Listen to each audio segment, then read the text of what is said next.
सकता है कि कैन और हाबिल दो भाई थे और हाबिल की मृत्यु कैसे हुई थी? बताइए फिर से। हाँ, और एक प्रश्न है कि हवा और आदम किस प्रकार से निकाले गए अदन की वाटिका से? कैसे वो परमेश्वर के सामने से हट गए? चलिए, परमेश्वर ने मुझे एक नया प्रकाशना दिया है और उस नए प्रकाशना के द्वारा आज की सुबह में आपको प्रभु के वचन से उत्साहित करूंगा। बाइबल बताती है कि परमेश्वर ने जब उस लूसीफर को, उस शैतान को जब स्वर्ग से गिरा दिया और जब वो उस स्वर्ग स्थान से वो जब गिर गया और अधोलोक में जब उसने अपना स्थान बनाया, बाइबल बताती है कि जब वो पृथ्वी पे आया तो उसके मन में परमेश्वर के प्रति क्या थी? कड़वाहट थी, बिटरनेस। और आपको पता है कि उस बिटरनेस, उस कड़वाहट की वजह से शैतान जो है वो नहीं चाहता था कि आदम और हवा परमेश्वर के उपस्थिति में रह सके। वो इस बात को कतई बर्दाश्त करना नहीं चाहता था। और जब आदम और हवा जब वहां पे थे तो उसने अपने बुद्धिमानी के साथ हवा के अंदर में कुछ ऐसी बातों को डाला जिसके वजह से हवा बह गई। अब देखिएगा, कड़वाहट जो है वो मृत्यु को दर्शाता है, क्योंकि जब कैन के अंदर अपने भाई के प्रति जब कड़वाहट आई, कैन ने अपने भाई को घात किया। मैं आज की सुबह आपको बताना चाहता हूं, अगर एक व्यक्ति के अंदर में बिटरनेस है, एक व्यक्ति के अंदर में कड़वाहट है, तो बाइबल बताती है वो परमेश्वर के उपस्थिति में नहीं हो सकता। यीशु मसीह ने इस प्रकार से कहा है, इससे पहले कि तुम परमेश्वर के भवन में भेंट लेके जाओ और तुम्हारे भाई के साथ तुम्हारा विरोध हुआ है, झगड़ा हुआ है, तो उस भेंट को वहीं छोड़कर सबसे पहले जाओ और अपने भाई के साथ क्या करो? मेल मिलाप करो। क्योंकि अगर उस अवस्था में हम परमेश्वर के भवन में उस भेंट को हम चढ़ाते भी हैं तो वो भेंट परमेश्वर को ग्रहण नहीं होगा। बाइबल बताती है कि जब कैन परमेश्वर के समीप आया और हाबिल दोनों ही जब अपने अपने उत्तम भेंट को लेकर आए तो कैन मन ही मन अपने भाई के प्रति कड़वाहट में भरा हुआ था कि उसका भेंट कहीं उससे उत्तम ना हो। और बाइबल बताती है कि यही कारण था कि परमेश्वर ने कैन के भेंट को तुच्छ जाना। मैं आज आपको एक वचन के द्वारा उत्साहित करना चाहता हूं। आप मेरे साथ खोल सकते हैं सेकंड किंग, दूसरा राजा, उसका दूसरा अध्याय और उसके 19 वचन से हम 22 वचन को देखेंगे। उस नगर के निवासियों ने अलीशा से कहा, देख यह नगर मन भावने स्थान पर बसा है। देख ये नगर मन भावने स्थान पर बसा है, जैसा मेरा प्रभु देखता है। जैसा मेरा प्रभु देखता है, परंतु पानी बुरा है, परंतु पानी बुरा है और भूमि गर्भ गिराने वाली, और भूमि गर्भ गिराने वाली है। उसने कहा एक नए प्याले में नमक डालकर। बिल्कुल, अब ध्यान दीजिए, उस भविष्यवक्ता ने उन लोगों से कहा कि एक नए प्याले में नमक डालकर मेरे पास ले आओ। वे उसे उसके पास ले आए। और जब वे अलीशा के पास लेकर गए तब वह जल के सोते के पास निकल गया। और उसमें नमक डाल के कहा, यहोवा इस प्रकार से तुम्हें बताता है, मैं यह पानी ठीक कर देता हूँ, मैं ये पानी ठीक कर देता हूँ, जिससे वह फिर कभी मृत्यु गर्भ गिराने का कारण ना होगा। हालेलुया। बाइबल बताते हैं कि जिससे वो फिर कभी मृत्यु या गर्भ गिराने का कारण ना होगा। अलीशा के इस वचन के अनुसार पानी ठीक हो गया और आज तक ऐसा ही है। हालेलुया। हालेलुया। बोले यीशु प्रभु की ध्यान दीजिएगा, यहां पे इस 19 से लेकर 24 पद में हम दो आश्चर्य कर्मों को देखते हैं। और बाइबल बताती है कि उस नगर के निवासियों ने अलीशा के पास कहा और देखकर कहा कि यह नगर जो है बहुत मन भावने, बहुत अद्भुत जगह पर है, इसकी सुंदरता काफी अच्छी है, ये बहुत अच्छे स्थान पर है और यह स्थान हमें बहुत पसंद है। लेकिन यहाँ पर सिर्फ एक प्रॉब्लम है, और प्रॉब्लम क्या है कि यहाँ पे जो पानी है वो बहुत खड़ा है। और बाइबल बताती है कि वहां के लोग इस प्रकार से अलीशा से कहते हैं कि ये भूमि जो है वो गर्भ गिराने वाली है, क्योंकि जो कोई इस पानी को पीता है उसका गर्भ जो है वो गिर जाता है, गर्भ ठहर नहीं पाता। और व्यवस्था बताती है कि उस वक्त अलीशा भविष्यवक्ता ने इस बात को कहा कि मेरे पास एक प्याला लेके आओ और उस प्याला में पूरा नमक भर कर मेरे पास लेके आओ। आप देखिएगा, कोई भी मनुष्य जो है वो खराब नहीं होता, उसका आचरण जो है खराब नहीं होता। कोई भी व्यक्ति को परमेश्वर ने खराब रीति से नहीं रचा है, लेकिन फिर भी उसके अंदर में बहुत कड़वाहट दिखाई देती है। हालेलुया। समझ में आ रहा है? एक व्यक्ति या तो अपने बच्चों के कारण, उनके आचरण की वजह से, उनके व्यवहार की वजह से उनके अंदर में कड़वाहट आ जाती है, या फिर कोई ऐसा काम उनके विरोध में हो रहा है जिसके वजह से उनके अंदर में कड़वाहट आ जाती है, या कोई उसके विषय में कुछ बातें कह रहा है जिसके वजह से उनके अंदर में कड़वाहट आती है। बाइबल इस प्रकार से बताती है कि वह स्थान बहुत सुंदर था, बहुत खूबसूरत था, लेकिन उस जगह पर एक समस्या थी कि वहां का पानी खराब था और जिसकी वजह से गर्भ नहीं चढ़ता था और जिसकी वजह से वहां पे मृत्यु हो जाती। ये पानी बहुत कड़वा था और बाइबल बताती है कि उस भविष्यवक्ता ने वहां पर एक प्याला नमक मंगवाया। और आपको पता है नमक किसको दर्शाता है? कौन बता सकेगा नमक किसको दर्शाता है? आपको पता है नमक जो है वो प्रभु यीशु मसीह को दर्शाता है। कितने लोगों ने मत्ती रचित सुसमाचार उसका 5वां अध्याय पढ़ा है? वहां पर लिखा है कि तुम पृथ्वी के हाँ। और बाइबल बताती है कि अगर नमक का स्वाद बिगड़ जाए तो वो किसी काम नहीं आता। आप कितना अच्छा भी भोजन बना लो, कितना अच्छा पकवान बना लो, लेकिन अगर उसमें एक चुटकी अगर आपने नमक नहीं डाला है तो वो पकवान बेकार हो जाएगा। लोगों को खस्सी बहुत ज्यादा पसंद है, रेड मीट, है ना?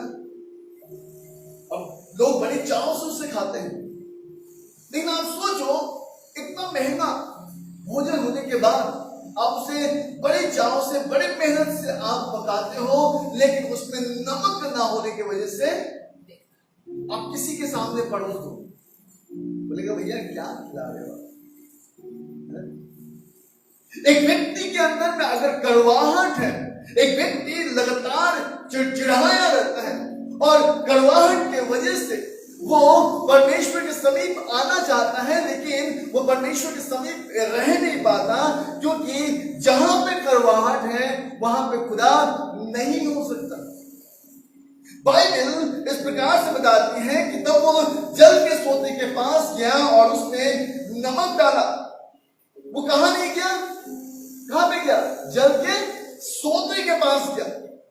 और बाइबल बताती है वो इस प्रकार से कहता है कि तब कहा कि यहोवा कहता है कि कि मैं इस पानी को क्या करता हूं, ठीक करता हूं।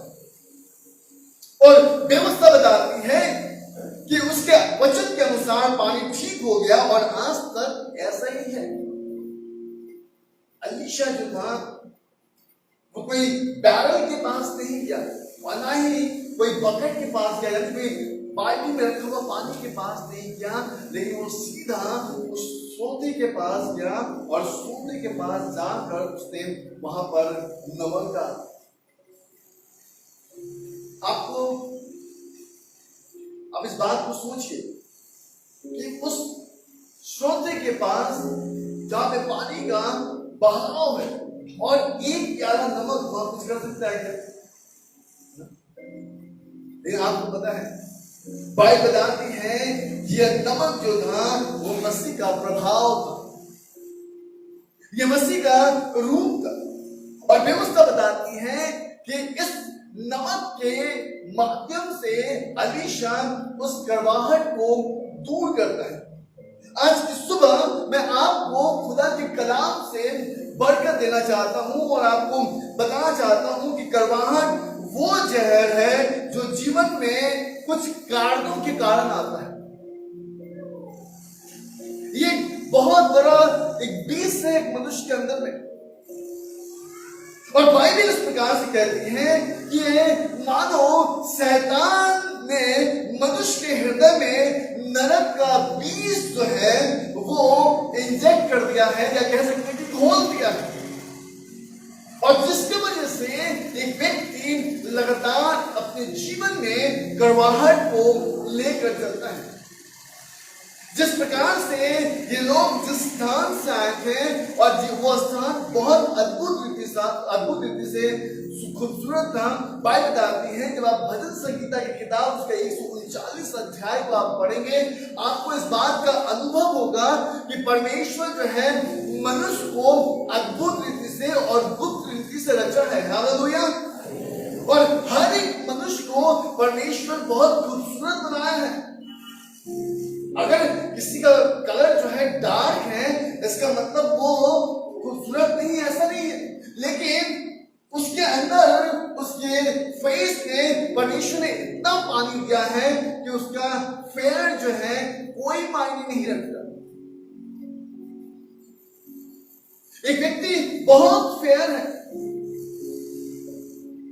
लेकिन आप देखेंगे उसके अंदर में खूबसूरती नहीं है, लेकिन उस फेयर की वजह से खूबसूरती दिखाई देता है। हालेलुया। बाइबल बताती है कि परमेश्वर ने हर एक मनुष्य को बहुत खूबसूरती रीति से आकार दिया है, बहुत खूबसूरती से उसे बनाया है। और व्यवस्था बताती है कि परमेश्वर ने हर एक से प्रेम करने के लिए इस जहां पे हमें भेजा है, ना कि कड़वाहट को उगलने के लिए, बीज उगलने के लिए। वो काम शैतान का है, वो काम सर्प का है। अब देखो, जब भी सर्प डसता है तो क्या होता है, शरीर में क्या इंजेक्ट हो जाता है, विषैला पदार्थ इंजेक्ट हो जाता है, और ऐसा इंजेक्ट होता है कि लोगों को मृत्यु तक प्राप्त हो जाता है। बाइबल बताती है कि अगर एक व्यक्ति अपने अंदर में उस कड़वाहट को अगर इंजेक्ट करके अगर वो चल रहा है, तो मैं आज आपको बताना चाहता हूं कि कड़वाहट वो जहर है जो जीवन में कुछ कारणों के कारण आता है। सबसे पहला कारण क्या है? 3 प्रमुख कारण है कड़वाहट आने का, और वह है हमारे बारे में कुछ कहा जाना, है ना। जब कोई हमारे बारे में कुछ कहता है तो हमारे अंदर में एक कड़वाहट उत्पन्न होती है, और जब कड़वाहट उत्पन्न होती है ना, तो हम उस व्यक्ति के प्रति बहुत कुछ अपने मन में विचार करने लगते हैं, बहुत कुछ हम सोचने लगते हैं, बहुत कुछ हम उसके विषय में करना चाहते हैं। लेकिन एक व्यक्ति जो प्रभु का अनुयायी है, अगर उसके विषय में कोई कुछ कहता है, मैं आगे चल के आपको बताऊंगा। दूसरी बात देखते हैं कि जब हमारे साथ कोई ऐसा व्यवहार करता है, जो दुर्व्यवहार करता है, जो हमें तुच्छ नजर से देखता है, हम उसके प्रति अपने अंदर में कड़वाहट कर लेते हैं।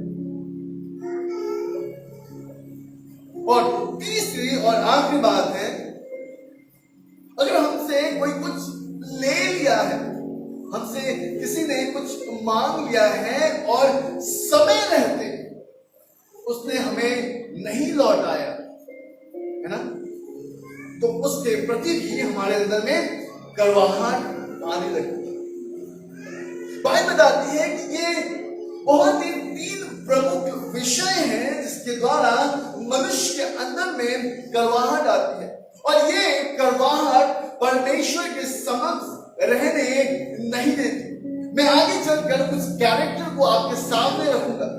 मेरे पास बहुत थोड़ा समय है और मैं कोशिश करूंगा कि आज की सुबह परमेश्वर आपके अंदर अगर किसी भी प्रकार की कड़वाहट है जिसकी वजह से आप खुदा के समीप नहीं आ पाते, जिसकी वजह से आपकी प्रार्थना में एक रुकावट है, जिसकी वजह से आपकी आत्मिक उन्नति नहीं हो पा रही है, जिसकी वजह से आप खुदा के उस तेजो में प्रकाश से वंचित है, मैं आज की सुबह आपको प्रभु के वचन से आशीष कराना चाहता हूं ताकि आप इस बात को समझें कि एक व्यक्ति जो प्रभु यीशु मसीह का अनुयायी है, बाइबल उसके विषय में क्या कहती है।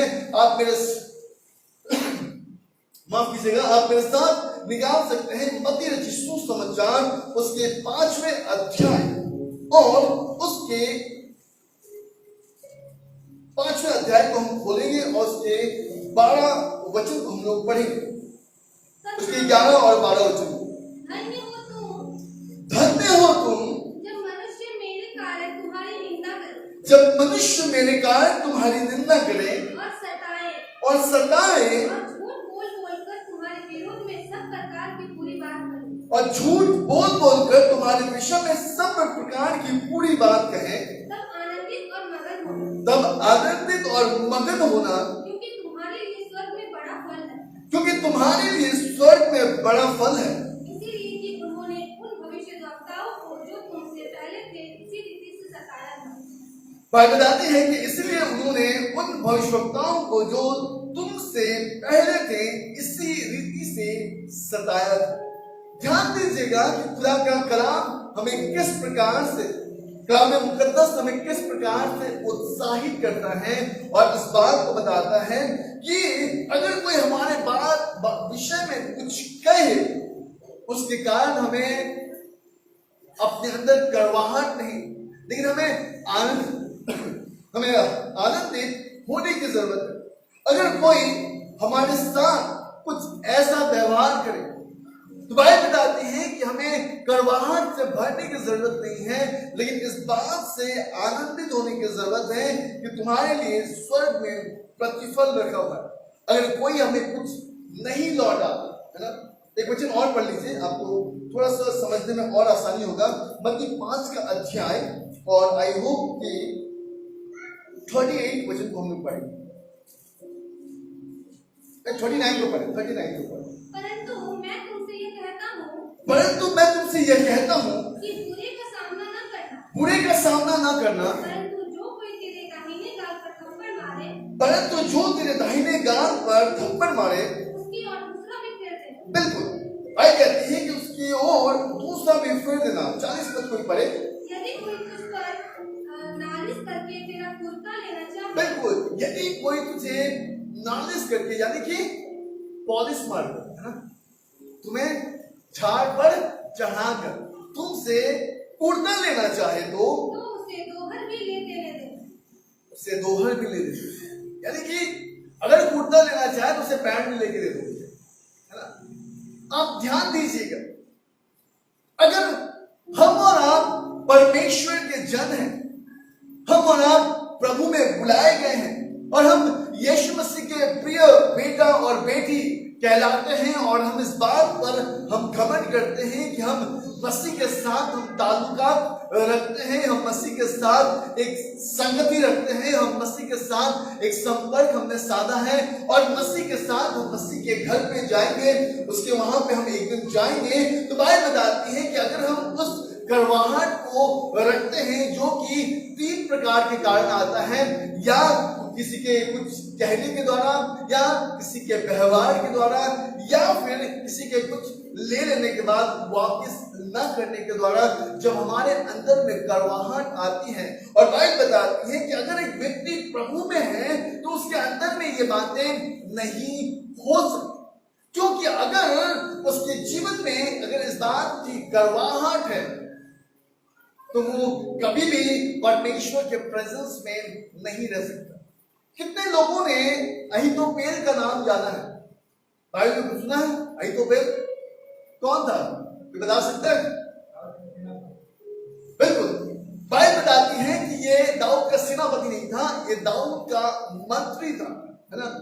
और इंग्लिश बाइबल में अगर आप पढ़ेंगे तो ये डेविड का, दाऊद का काउंसलर था जो दाऊद को एडवाइस दिया करता था। लेकिन पता है इसके अंदर में एक बहुत बड़ी कड़वाहट थी। ये दाऊद से प्रतिशोध लेना चाहता था। दाऊद के प्रति इसके अंदर में इतनी कड़वाहट छिपी हुई थी कि एक दिन आया इसने स्वयं को ही अपने आप को नाश कर लिया। ये कौन था? अहीतोपेल। मैं आपको थोड़ा सा बताना चाहूंगा, अपने साथ खोलिएगा दूसरा शमूएल की किताब, उसके 5वां अध्याय और उसका 12वां वचन को हम पढ़ेंगे। 15वां अध्याय, सॉरी, 2 Samuel chapter 15 verse 12। फिर जब अबशालोम ने यज्ञ किया तब उसने गिलोवासी अहीतोपेल को, जो दाऊद का मंत्री था, बिल्कुल, बाइबल लिखा है कि तब उसने गिलोवासी अहीतोपेल को जो दाऊद का मंत्री था बुलवा भेजा कि वह अपने नगर गिलो से आए। बिल्कुल, वो अपने नगर गिलो से आए। इस प्रकार राजगुरों की गोष्ठी ने बल पकड़ा। बिल्कुल, अब देखिएगा कि जब अबशालोम यज्ञ कराया, और अबशालोम क्यों यज्ञ करा रहा था? क्योंकि अबशालोम दाऊद की जगह पर राजा बनना चाहता था। और दाऊद के प्रति अबशालोम के अंदर क्या था?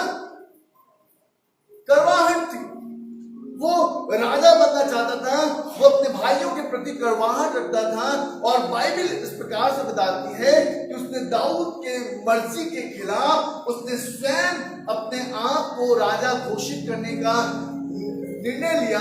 और बाइबल इस प्रकार से बताती है कि उसने गिलोवासी अहीतोपेल को अपने पास बुलवा भेजा। और बाइबल बताती है कि इस प्रकार राजद्रोह की गोष्ठी ने क्या पकड़ा है? बल पकड़ा है। आप देखिएगा, अगर एक व्यक्ति आपके विरोध में है ना, और उस व्यक्ति को पता चल गया कि और एक व्यक्ति आपके विरोध में है, वो क्या करेगा? उसके साथ संपर्क साधेगा। क्यों? ताकि वो मजबूत हो जाए और वो आपको पुश करे कि आप गिर जाए, वो आपको धक्का मारे कि आप गिर जाए। ये बहुत नेचुरल बात है। और मैं आज आपको बताना चाहता हूं, इसलिए देखिएगा कि अगर आपके शरीर में एक रोग है ना, इसके बाद वो दूसरा रोग भी आता है, फिर तीसरा रोग भी इंजेक्ट किया जाता है, उसके बाद चौथा रोग इंजेक्ट किया जाता है। और पता है ये क्यों होता है? ताकि आपको खुदा की उपस्थिति से गिरा दिया जाए, आपको परमेश्वर के प्रेजेंस से निकाल दिया जाए, ताकि आप लगातार शंकाओं में रहें, आप लगातार परेशान रहें, लगातार अपने बीमारियों से जूझते रहें, और परमेश्वर के उस प्रेजेंस को, परमेश्वर के प्रति वो जो फेथफुल है, आपका विश्वास की योग्यता है, वो खत्म हो जाए और आप इन्हीं बातों में लगातार फंसे रहें। यही तो शैतान की योजना है। हालेलुया, बोलो यीशु प्रभु की। बाइबल इस प्रकार से बताती है मेरे प्रियो कि ये व्यक्ति जो अहीतोपेल था, ये क्यों अब शालोम के साथ जुड़ गया? क्योंकि ये दाऊद के प्रति बहुत क्रोधित था, दाऊद के प्रति इसके अंदर में बहुत कड़वाहट थी। आप देखिएगा, जब हमारे घर में हमारे एक दूसरे के साथ कड़वाहट होती है ना, तो हम घर में एक दूसरे से बातचीत नहीं करते। हम किससे शेयर करते हैं? हम थर्ड पर्सन के साथ बात करने लगते हैं। देखो ना भैया ऐसा हो रहा है, देखो ना भैया वैसा हो रहा है। लेकिन हम कभी इस चीज को आपस में बैठकर हम सुलझाने की कोशिश नहीं करते। मैं जब छोटा था और मेरी मम्मी स्वेटर बुना करती थी तो मैं उनके ऊन के कोने के साथ खेला करता था। कभी मार देता, कभी उधर चले जाता, कभी उधर चला जाता, और फिर मम्मी जो है मुझे दौड़ाती मारने के लिए। और फिर वो जो क्या बोलते उसको, जो गोला जो था ना, वो उलझ जाता था और उसमें बहुत गांठें आ जाती, उसको निकालना बहुत मुश्किल।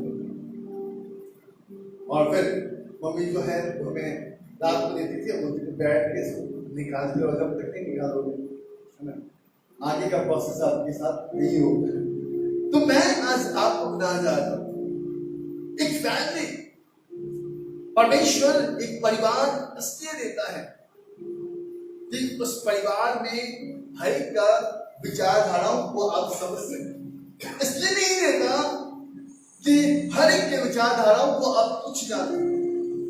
उस परिवार में बहुत गांठें होती हैं, वो गांठ कोई तीसरा व्यक्ति आकर नहीं खोलेगा, लेकिन वो तीसरा व्यक्ति उस गांठ को देखकर क्या करेगा,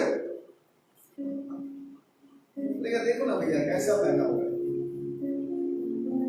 मैं छोटा था और जब मैं स्कूल की पैंट जो है फटी रहती थी ना, तो क्या करता था, ये मम्मी को बताता नहीं था, क्योंकि मैं जब स्कूल से आता था ना तो एक सामने में एक पार्क रखती थी और वहां पे स्लिप है ना, तो उसमें जाकर वो पत्थर का था और नया नया पैंट में स्लिप करता था और वो पीछे से फट जाता था। तो मम्मी को बताता नहीं था और धीरे उसको क्या करता था, अपने से ही सिलाई कर लेता था और पहन भी जाता था, पीछे दिखाई देता था। अब जो थे मेरे क्लास से जो फ्रेंड थे वो लगातार मुझे चिढ़ाते थे, तो जो मेरा बैग जो होता था ना तो मैं उसको नीचे कर लेता था और पीछे तक है ना अपने स्वेटर को खोल के कमर में बांध देता था, क्योंकि मैं शुरू से ही बहुत शरारती किस्म का बच्चा था। और जब मम्मी देखती थी ना तो मम्मी कड़वाहट से भर जाती। क्यों? क्योंकि मैंने उसको बताया, मैं खुद ही अपने आप में उलझता जाता और फिर अच्छी पिटाई होती। तो मैं आज आपको बताना चाहता हूँ, ये अहीतोपेल था ना, ये एक ऐसा व्यक्ति था जो अपने मन में एक बहुत बड़ी कड़वाहट को लेकर चल रहा था। और क्यों चल रहा था आपको पता है, दाऊद ने अपने जीवन में एक बहुत बड़ी गलती की थी, उसने वो व्यभिचार में फंस गया। और बाइबल बताती है कि जब वो व्यभिचार में फंसा, उसने एक ऐसे स्त्री को अपनी पत्नी बनाने की कोशिश, अपनी पत्नी बनाया जो पहले से ही किसी और की पत्नी थी।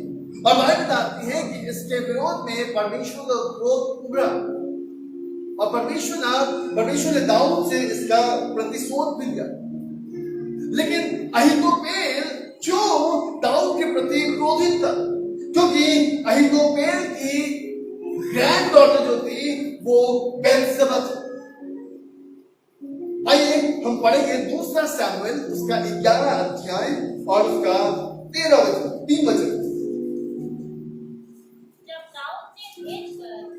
जब दाऊद ने भेजकर उस स्त्री को पुछवाया, तब किसी ने कहा, क्या यह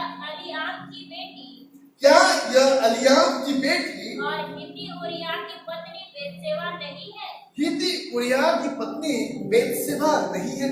जब दाऊद ने उसे देखा और जब दाऊद की मनसा हुई कि वो व्यभिचार में गिरे, बाइबल बताती है कि उसने जिस व्यक्ति को भेजा तो उसे इस बात की मालूमात हुई कि जो स्त्री है ये एलियाब की बेटी है और हित्ती उरिय्याह की पत्नी है। जब हम दूसरा शमूएल उसके 23 अध्याय और उसके 34 वचन को पढ़ेगा तो आपको इस बात का अंदाजा होगा कि एलियाब जो था वो अहीतोपेल का पुत्र था। दूसरा शमूएल उसके 23 अध्याय उसके 34 वचन। और बाइबल इस प्रकार से बताती है कि अहीतोपेल जो एलियाब का बेटा था, एलियाब का पिता था और बेतशेबा का दादा था, बाइबल इस प्रकार से बताती है कि वो अबशालोम और दाऊद दोनों को काउंसलिंग देता था, दोनों को शिक्षा देता था। और बाइबल बताती है कि जब दाऊद के प्रति उसके अंदर में कड़वाहट आई, जब दाऊद के प्रति उसके अंदर में वो क्रोधित हुआ, तो बाइबल बताती है कि वो अबशालोम को गलत शिक्षा देने लगे। आप देखिएगा कि जब एक व्यक्ति आपके विरोध में खड़ा होता है तो वो आपको कभी भी सही शिक्षा नहीं दे सकता। क्यों? क्योंकि वो अक्सर वो यही चाहता है कि सामने वाले व्यक्ति के सम्मुख आपका फेस जो है वो काला हो जाए, सामने वाले व्यक्ति के सम्मुख आप गिर जाए।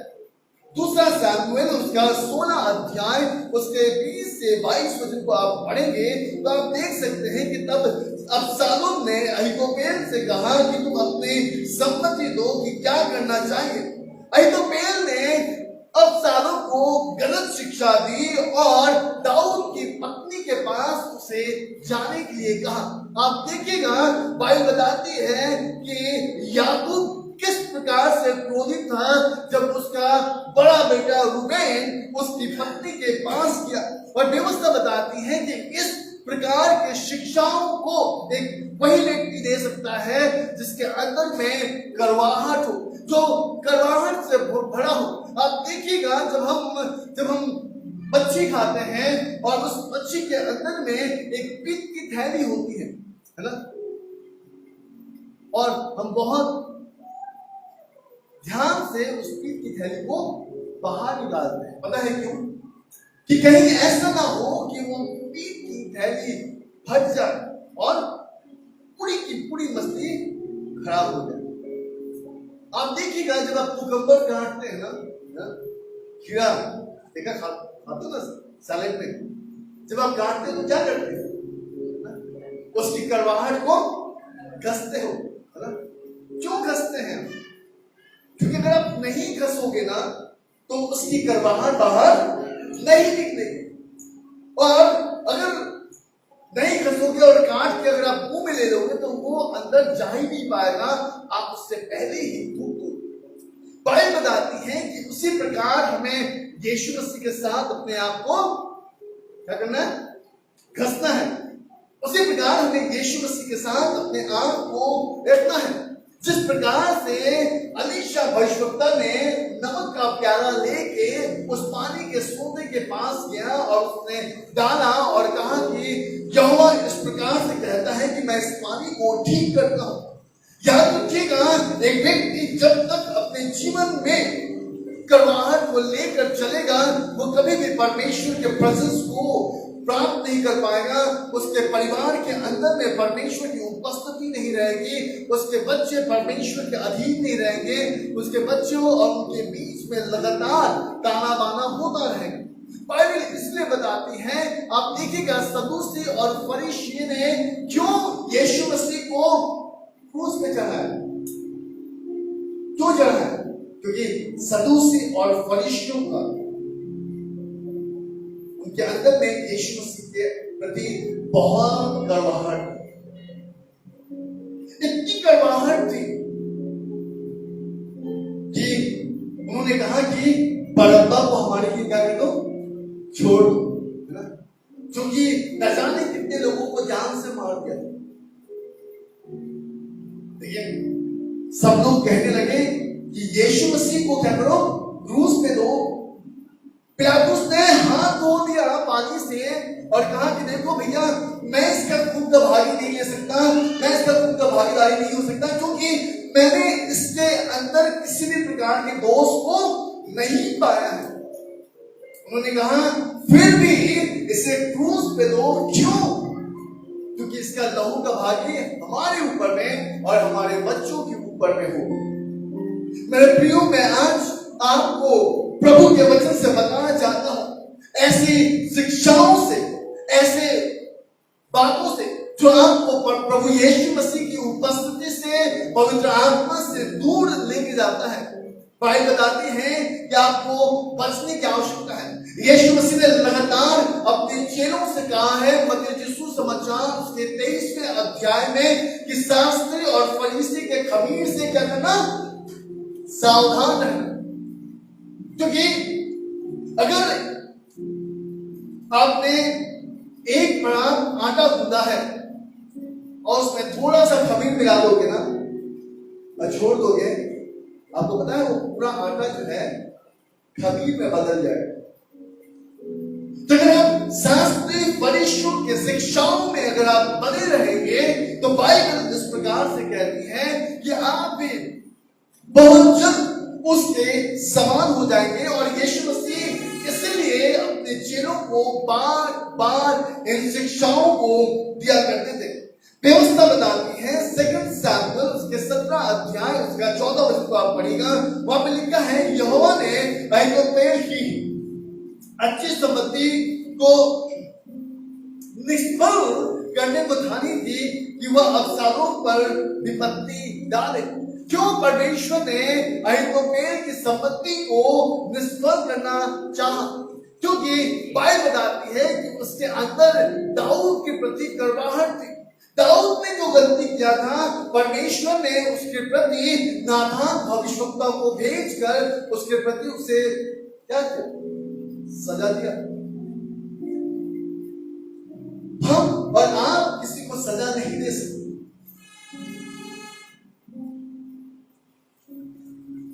क्यों? क्योंकि वो काम हमारा नहीं। ध्यान दीजिए, बाइबल बताती है ये वही अहीतोपेल था जो अच्छी शिक्षाओं को दिया करता था। ये वही अहीतोपेल था जिसकी शिक्षाओं पे परमेश्वर आशीष दिया करता था। लेकिन बाइबल बताती है कि जब ये दाऊद के प्रति इसके अंदर में कड़वाहट बनी तो व्यवस्था बताती है कि परमेश्वर ने उसकी संपत्ति को परमेश्वर ने निष्फल बनाया ताकि अबशालोम पर उस पर अबशालोम और उस पर विपत्ति को डाले।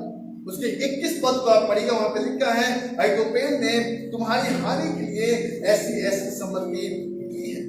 और उसके 23वें पद को पढ़िएगा, 17 के 23 पद को पढ़िएगा, वहां पे बहुत साफ तरीके से लिखा है जब अहीतोपेल ने देखा कि मेरी संपत्ति के अनुसार काम नहीं हुआ, उसने अपने गधे पर काठी कसी और अपने नगर में जाकर अपने घर में गया और अपने घर में अपने घराने के विषय जो जो आज्ञा देनी थी वो देकर अपने आप को क्या कर लिया? बिल्कुल, कड़वाहट मृत्यु को दर्शाता है। अगर आज आप कड़वाहट से बड़े हैं, याद रखिए, या तो आप अपने लिए या फिर आप किसी और के लिए मृत्यु का कारण बन रहे हैं। मैं आज एक प्रमुख बात आपको बताना चाहता हूं कि कड़वाहट में स्वाद नहीं होता। कड़वाहट में किसी प्रकार का स्वाद नहीं होता, वो अस्वाद है, उसमें किसी प्रकार का टेस्ट नहीं है। फिर भी लोग कड़वाहट को अपने अंदर में रखते हैं, फिर भी रखते हैं एक दूसरे के प्रति। अरे चला जाए यहां से, मुझे तेरी बातें पसंद नहीं आ रही। प्रभु के लोग ऐसा नहीं कह सकते। हमारे अंदर में प्रभु का प्रेम है, कभी किसी को ऐसा नहीं कह सकते। तेरी बातें मुझे चुभन पहुंचा रही है, तेरी बातें मुझे ठेस पहुंचा रही है।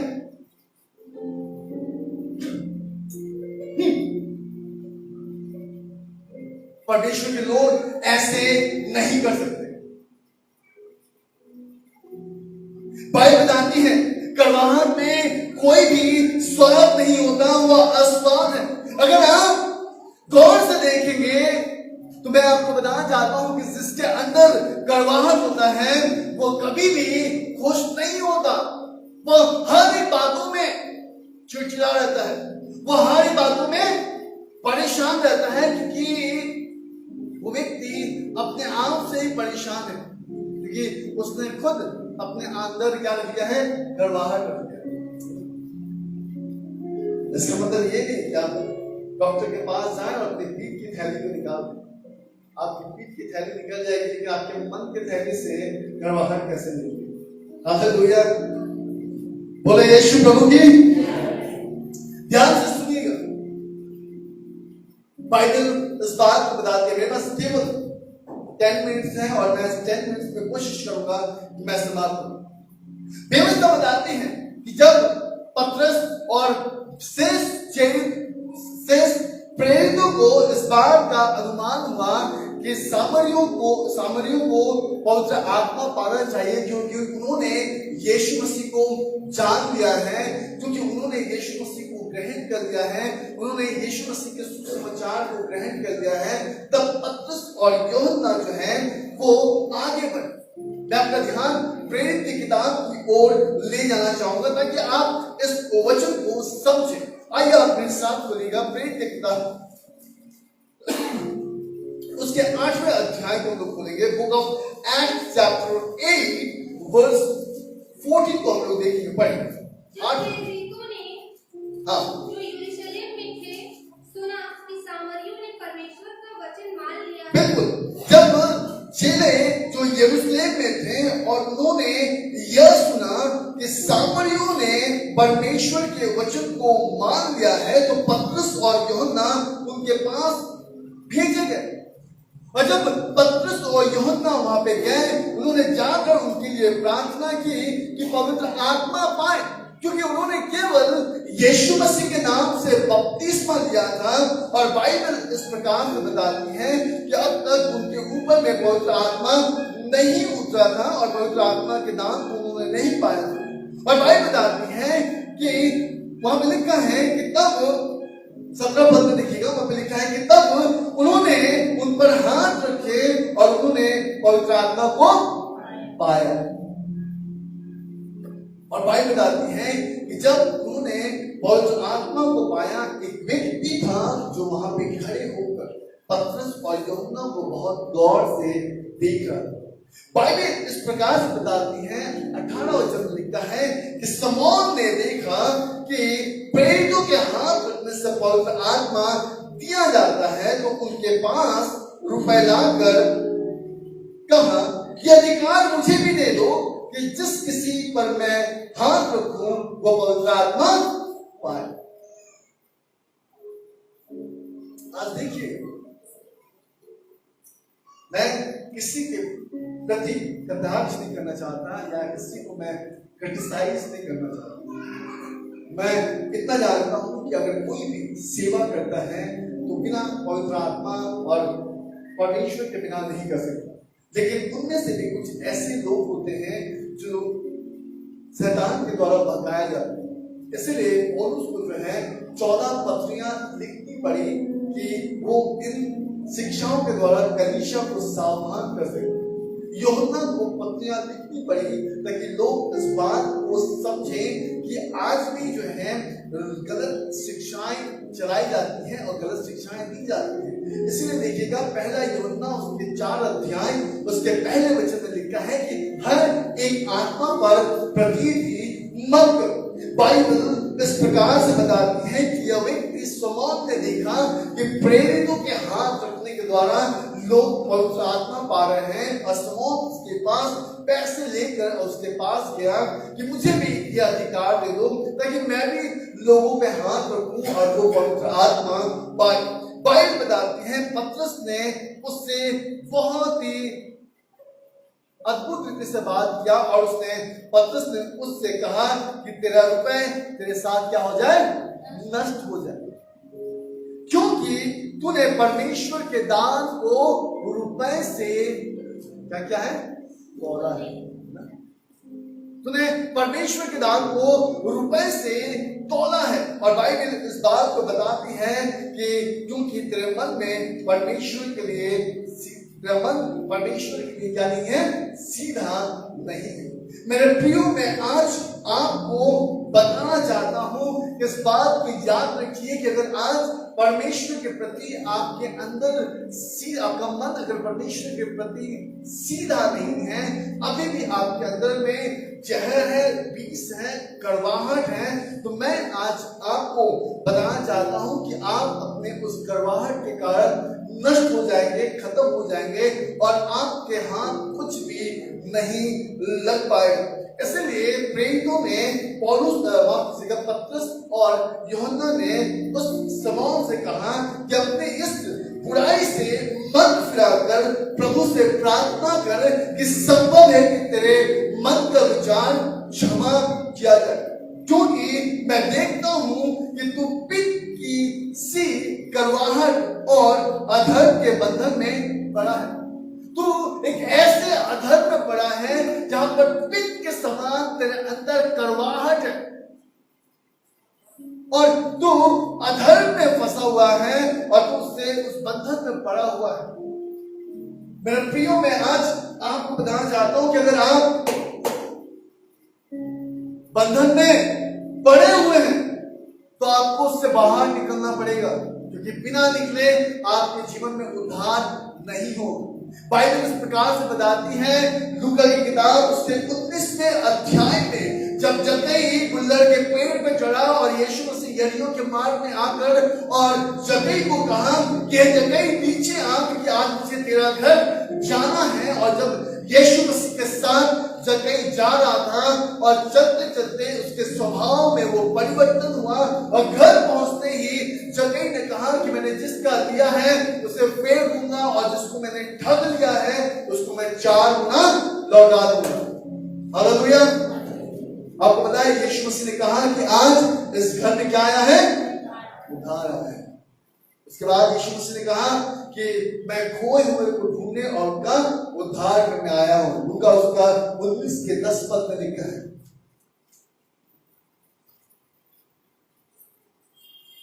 आप ध्यान दीजिए, जक्कई किसमें खोया हुआ है? पैसों में, सूद में खोया हुआ, चुंगी लेने वाला चुंगी में खोया हुआ। लेकिन जब उससे वो बाहर निकला, बाइबल बताती है कि उसके जीवन में उद्धार आया। व्यवस्था बताती है कि आज हम किस करवाहट में खोए हुए हैं, आज किस मनोदशा में खोए हुए हैं, और जब तक हम उससे बाहर नहीं आएंगे, जब तक हम उससे निकलेंगे नहीं, हम उस उद्धार के सामर्थ को नहीं देख सकते।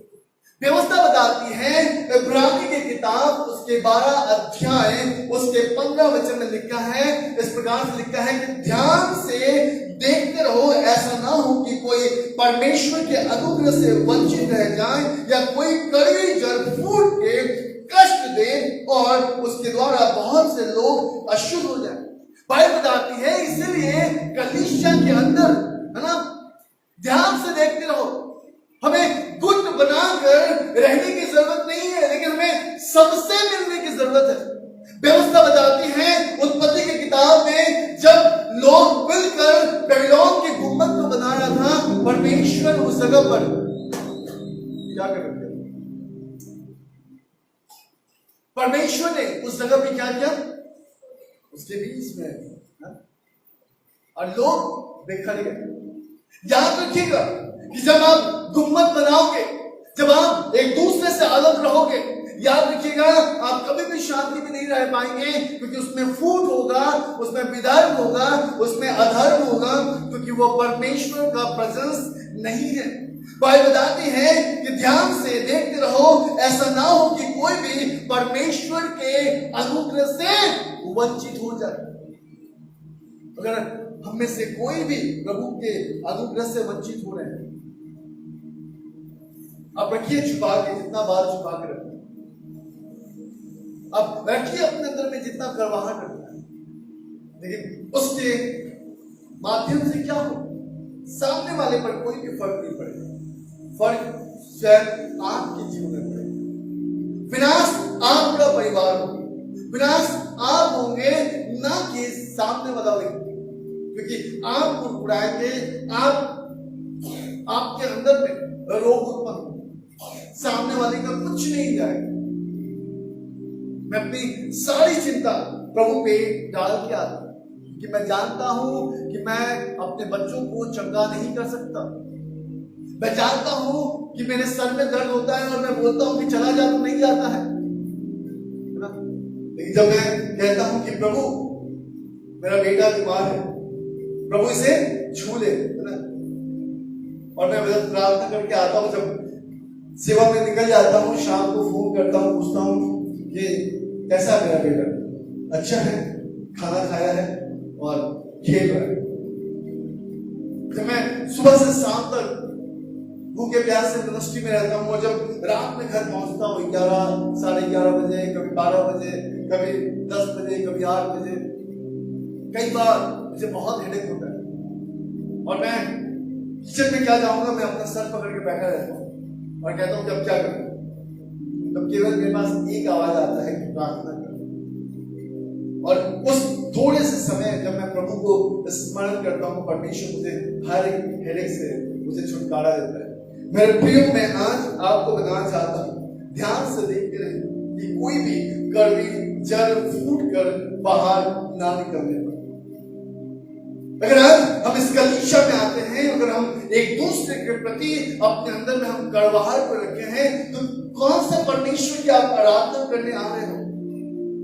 जांचो अपने आप को और देखो कौन से पवित्र परमेश्वर की उपस्थिति में आप हो, कौन से परमेश्वर के आराधना कर रहे हो आप, क्योंकि आप स्वयं करवाहट में हो। और बाइबल बताती है कि परमेश्वर दुष्टों के साथ नहीं होता, लेकिन वो धर्मियों की प्रार्थनाओं को सुनकर उसका उत्तर देता है। आमीन, हालेलुया, बोले यीशु प्रभु की।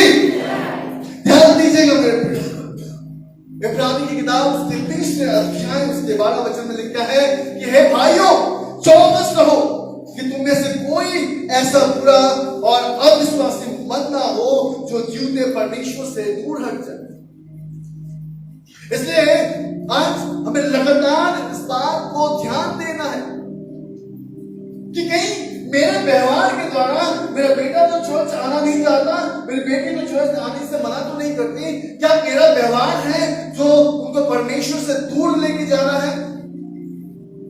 बदलिए अपने स्वभाव को, बदलिए अपने आचरण को, क्योंकि अगर आज हम अपने आचरण, अपने व्यवहार को नहीं बदलेंगे तो मैं आज आपको बताना चाहता हूं कि परमेश्वर उसके खून का लेखा आपसे लेगा। इसलिए बाइबल कहती है, पौलुस कहते हैं कि हे भाइयों, चौकस रहो, तुम में से ऐसा बुरा और अविश्वासी मन ना हो जो जीवते परमेश्वर से दूर हट जाए। अब अपने आप से पूछिए कि आज आप कौन से स्थान में खड़े हैं? क्या जिस परमेश्वर की आराधना कर रहे हैं वो परमेश्वर आपकी आराधना को कबूल कर रहा है, आपके आराधना को ग्रहण कर रहा है, या फिर आप ऐसे ही कर रहे हैं और आपको परमेश्वर का कोई भी प्रेजेंस फील नहीं हो रहा है, बस आपको लगता है कि हाँ प्रभु मेरे साथ। मेरे प्रियो, मैं बस समाप्त करने पे इस समापन से पहले आज की सुबह मैं आपकी आत्मिक आंखें खोलना चाहता हूं। बाइबल इस प्रकार से बताती है, 2 Corinthians chapter 6 verse 1 में लिखा है कि हम और आप परमेश्वर के सहकर्मी हैं। हम और आप परमेश्वर के सहकर्मी हैं, और इसलिए व्यवस्था बताती है कि तुम परमेश्वर के अनुग्रह को जो तुम पर हुआ है उसे व्यर्थ न रहने। जो परमेश्वर का अनुग्रह हम पे हुआ है, जिस अनुग्रह के द्वारा आज हम अंधकार से ज्योति में आए हैं, हम मृत्यु से हम जीवन में आए हैं, बाइबल बताती है कि उस अनुग्रह को व्यर्थ मत जाने दो। पौलुस कहते हैं क्या अनुग्रह बहुत है तो हम लगातार गुनाह करते रहे, पाप करते रहे? कदापि नहीं मेरे प्रियो। अगर आज भी हमारे अंदर में कड़वाहट है, बिटरनेस है, तो मैं आपको बताना चाहता हूं, चाहे आपके बेटे के लिए हो, आपकी बेटी के लिए हो, आपके बगल में बैठा हो आपके पड़ोसी के लिए हो, चाहे आपके पास्टर के लिए हो, चाहे आपके घर में बैठा हो आपके रिलेटिव के लिए हो, किसी के प्रति या फिर आप स्वयं के लिए भी अगर आप बिटरनेस रखते हैं कि मैं प्रभु में सक्षम नहीं, मेरी प्रार्थना प्रभु नहीं सुनता, मुझे प्रार्थना करना नहीं आता, मुझे आराधना करना नहीं आता, मैं वचन नहीं बोल पाता, अगर इस प्रकार के मनसा से आप अपने अंदर में हैं तो मैं आपको बताना चाहता हूं, ऐसी करवाहट को अपने जीवन से निकाल दीजिए, क्योंकि बुलाहट कोई मनुष्य नहीं देता, बुलाहट परमेश्वर देता है। आमीन, हालेलुया।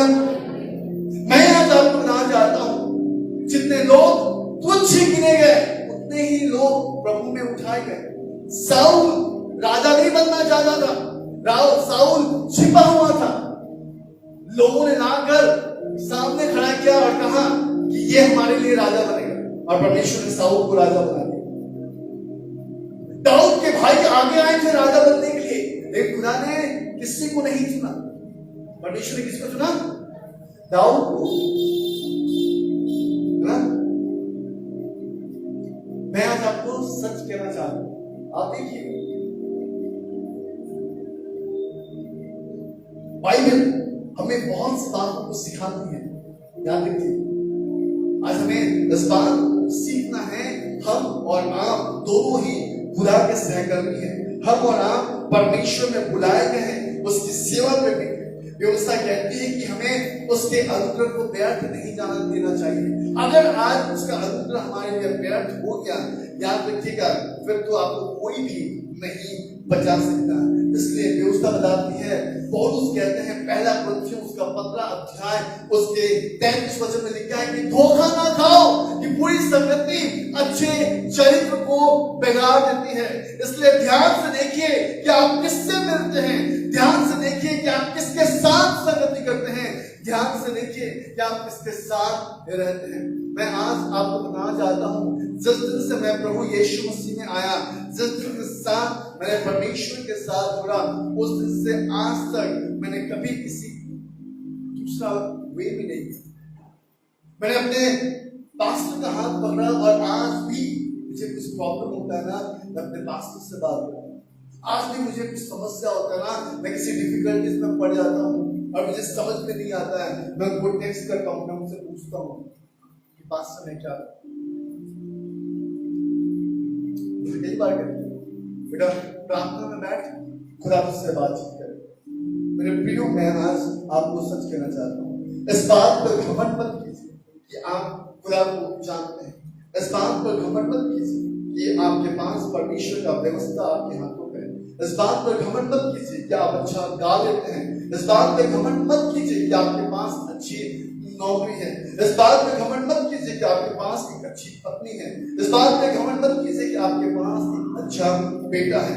बाइबल इस प्रकार बताती है, पहला कुरिन्थियों की किताब उसके 5वें अध्याय और उसके 6वें वचन में लिखा है कि तुम्हारा घमंड करना अच्छा नहीं, क्योंकि तुम नहीं जानते कि थोड़ा सा घमंड पूरे कूदे हुए आटे को खमीर कर देता है। बाइबल कहती है कि तुम्हारा घमंड करना अच्छा नहीं है। बहुत लोग घमंड करते हैं, अरे मैं बहुत कुछ जानता हूं, मेरे पास प्रभु का वचन का बहुत ज्ञान है। याद रखिए, एक व्यक्ति को घमंड था, हा? और बाइबल बताती है कि खुदा का आराधना करता था और वो स्वर्ग से गिराया गया। पौलुस कहता है कि मैं प्रकाशताओं के सामर्थ के द्वारा भूल ना जाऊं, इसलिए कोई मुझे क्या मारे, घूसा मारे। पढ़ा है 2 Corinthians chapter 12 पढ़िए। वो कहता है कि मैं प्रकाशताओं के कारण भूल ना जाऊं, इसलिए कोई मुझे क्या करे, घूसा मारे। मैं आज आपको मन को, आपके जीवन को उत्साहित करना चाहता हूं कि अगर हम आज बिटरनेस के साथ अगर परमेश्वर के पास आते हैं, बिटरनेस के साथ अगर हम आज अपने घर पे रहते हैं, याद रखिएगा वो घर नहीं, जिस घर पे खुदा ना हो। Psalm chapter 127 verse 1 में लिखा है कि जिस घर का बनाने वाला खुदा ना हो, उसके बनाने वाले का परिश्रम क्या है, व्यर्थ। इसलिए हम और आप खुदा के सहकर्मी हैं, उसके अनुग्रह को व्यर्थ ना जाने दें। यहूदा की किताब उसके 1 अध्याय उसके 19 वचन को पढ़िए। बाइबल बताती है, ये तो वे हैं जो फूट डालते हैं, ये शरीर के शारीरिक लोग हैं जिनमें आत्मा नहीं है। इसलिए याद दीजिए, ऐसी शिक्षाओं से बचिए। अगर एक व्यक्ति के अंदर में कड़वाहट है, लगातार वो एक दूसरे के बातों को नहीं समझ सकता, समझ जाएगा कि इसके अंदर में पवित्र आत्मा है ही नहीं, ये शारीरिक है और इसलिए ये शरीर के दशा में बोलते जा रहा है। सामने वाला कौन है, सामने वाला बैठा हुआ है, क्या बोलना चाहता है, कुछ फर्क नहीं पड़ रहा, बस रिवील करते जा रहा है अपनी बात। व्यवस्था बताती है, परमेश्वर का वचन में लिखा है, पढ़िएगा तो 19 पद से पढ़िए, पीछे 23 पद तक जल्दी से पढ़िए। बस मैं लास्ट है, फास्ट। झूठ यहूदा की किताब प्रकाशित वाक्य से पहले ये वे लोग जो फूट डालते हैं, ये शारीरिक लोग हैं जिनमें आत्मा नहीं आगे बढ़ी। पर हे प्रियो, बाइबल बताती है, हे मेरे प्रियो, तुम अपने अति विश्वास में पवित्र होते हुए और पवित्र आत्मा में प्रार्थना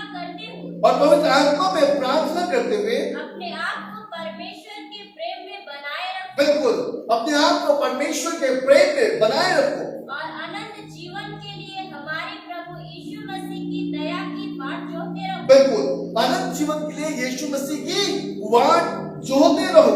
उन पर जो शंका में है दया करो।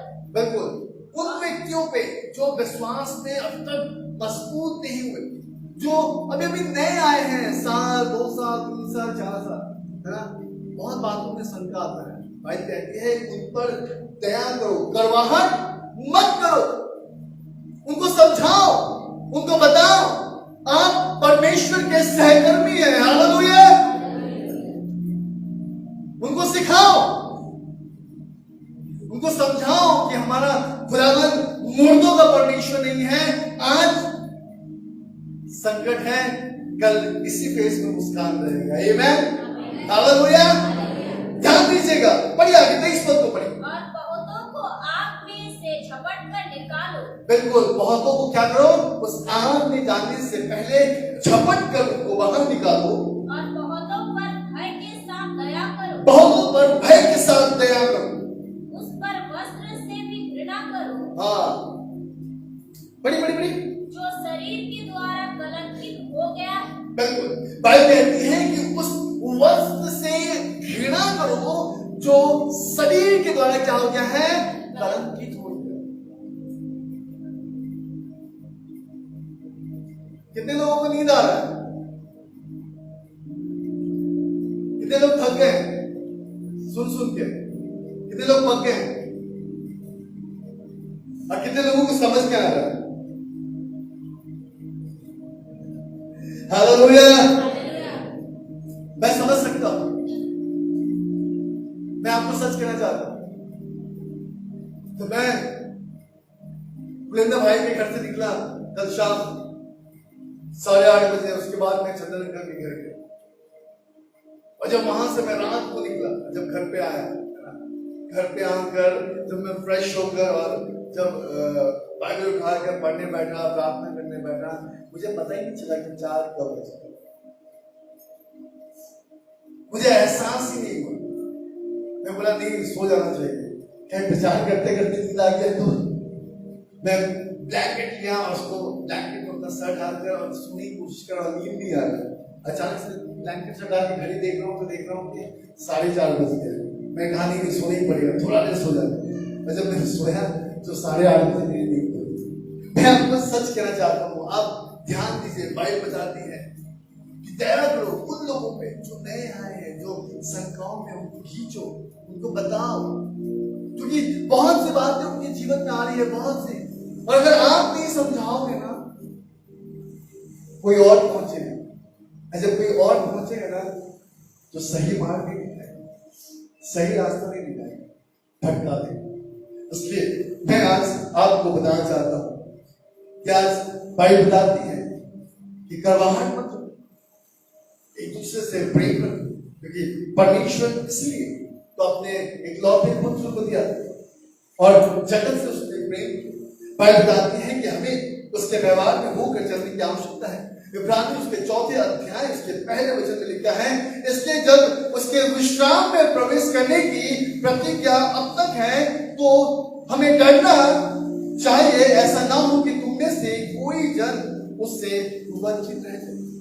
जब हम जानते हैं कि हम उस विश्राम में प्रवेश करने वाले हैं, तो बाइबल बताती है कि हमें उसके भय में रहने की आवश्यकता है। ऐसा ना हो कि हम प्रभु की उपस्थिति से वंचित हो जाए, क्योंकि यही करवाहट कैन से उसका भाई को जुदा कर दिया। यही करवाहट परमेश्वर से आदम और हवा को जुदा कर दिया। यही करवाहट आज हमें अपने परिवार से जुदा कर रहा है। आज यही करवाहट हमें और आपको पवित्र आत्मा से जुदा कर रहा है। आज यही करवाहट हमें और आपको मसीह से जुदा कर रहा है। बाइबल बताती है कि आज हमें से हर एक को आवश्यकता है कि हम एक दूसरे को ध्यान से देखते रहे।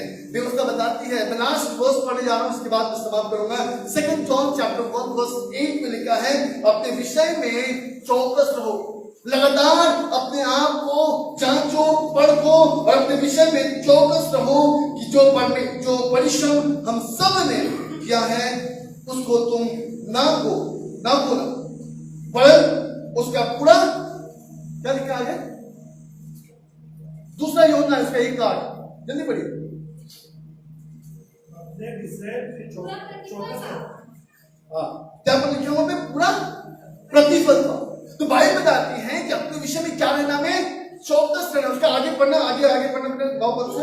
जो कोई मसीह की शिक्षा से आगे बढ़ जाता है, जो कोई प्रभु यीशु मसीह की शिक्षा से, ध्यान दीजिएगा, अगर आपके पास पेन है अपने बाइबल में नोट कीजिए, जो कोई मसीह की शिक्षा से आगे बढ़ जाता है और उसमें बना नहीं रहता, उसके पास परमेश्वर नहीं। उसके पास परमेश्वर नहीं।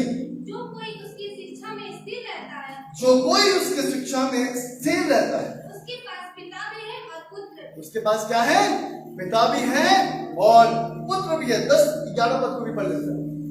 क्योंकि जो कोई ऐसे जन को नमस्कार करता है, क्योंकि यदि कोई, जब फिर से जो कोई ऐसे जन को नमस्कार करता है, नहीं 10 पद। यदि कोई तुम्हारे पास आए यदि कोई तुम्हारे पास आए और यही शिक्षा न दे, और यही शिक्षा ना दे, उसे ना तो घर में आने दो और न उसे ना तो कहाँ आने दो, घर में आने दो और ना, नमस्कार। बिल्कुल ना ही उसे नमस्कार करो। 11 और आखिरी पद पढ़े। क्योंकि जो कोई ऐसे जन को नमस्कार करता है, क्योंकि जो कोई ऐसे जन को नमस्कार भी करता है वो उसके बुरे कामों में साझी होता है। वो उसके बुरे कामों में क्या होता है, सहभागिता होता है। जोर जोरी कर रहा है लेकिन आप उसके साथ नहीं, आप बाहर में खड़े हैं, सहभागिता हो गए ना। तो बाइबल बताती है कि अगर ऐसे लोगों के साथ अगर आप नमस्कार भी करते हो तो आप उसके साथ उसके बुरे कामों में सहभागिता हो। इसलिए बाइबल बताती है चौकस रहो, ध्यान से देखते रहो, कहीं कोई ऐसी बात हमें ठेस नहीं पहुंची किसी के बारे में, किसी ने कुछ कह दिया उसको हमने बहुत गंभीरता से ले लिया।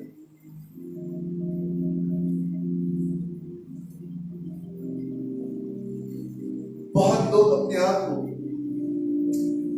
इस बात में रहना चाहते हैं,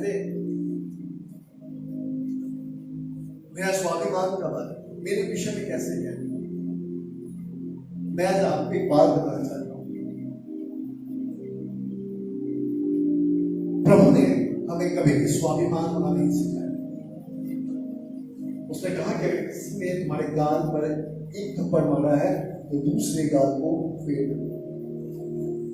अब एक व्यक्ति कहता है कि प्रभु ने ये नहीं बताया कि दूसरा भी मारे तो तीसरा क्या करना चाहिए, है ना, तीसरा में हम उसको धो देंगे, ऐसा नहीं कर सकते। ये आपके समझ के ऊपर है, आपके समझदारी के ऊपर है कि जब वो तीसरी बार मारेंगे तो आप क्या करेंगे। लेकिन हाँ बाइबल बताती है कि आपको अपना बचाव करना है, लेकिन उस बचाव के दौरान आप उसका सर नहीं फोड़ सकते। इसलिए इस बात को आप समझिए, कड़वाहट मृत्यु को लेकर आता है, कड़वाहट जीवन को नाश करता है, कड़वाहट आत्मिक जीवन को खत्म कर देता है, कड़वाहट परमेश्वर के साथ आपका रिलेशन को खत्म कर देता है। इसलिए हमें आवश्यकता है कि हम चौकस रहें, ध्यान देते रहें।